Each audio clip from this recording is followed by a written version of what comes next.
দেখছেন পুরনো ঢাকার যে আজাদ ম্যানশন সিনেমা হল, সেই সিনেমা হলে এই শুক্রবার থেকে প্রিয়জন সিনেমা চলছে।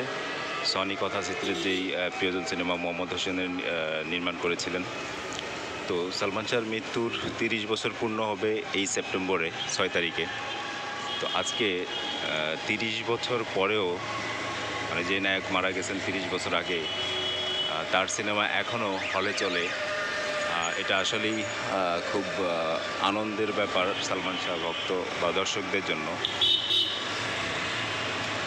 আজকে এত বছর পরেও সালমান শাহর সিনেমা এই হলে চলছে, বড় পর্দায় মানুষ দেখার সুযোগ পাচ্ছে।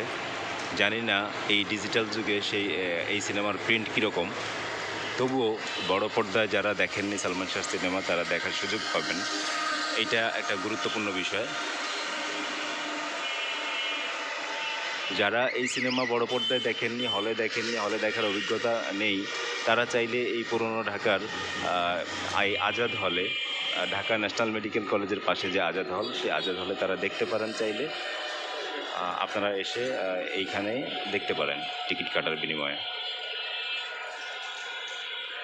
মানে প্রিয় নায়কের সিনেমা হলে দেখার যে ফিলিংস, এটা আসলে যারা পায় নাই, ৯৬-তে যারা সালমান শাহ সিনেমা দেখেছেন, নতুন নতুন সিনেমা মুক্তি পাওয়ার পর হলে দেখেছেন, তাদের অন্যরকম একটা ফিলিংস আছে।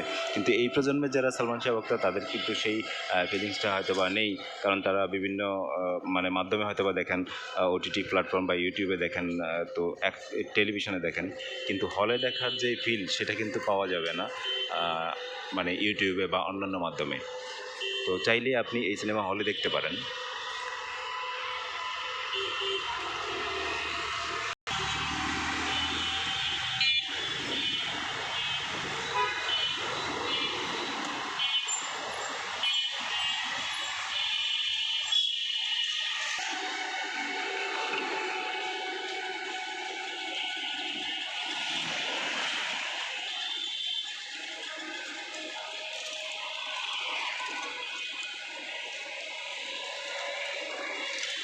এটি সেই পুরনো ঢাকার অনেক পুরনো Azad mansion cinema hall, Dhaka national medical কলেজের পাশেই অবস্থিত।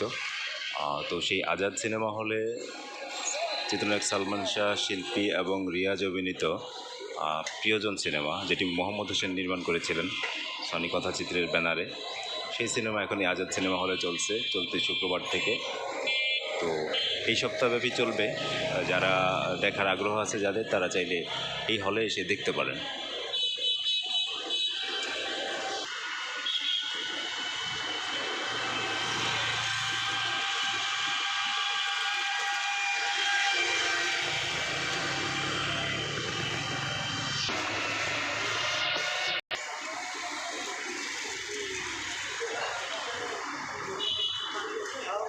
বেঁচে আছে এই হলের মধ্যে।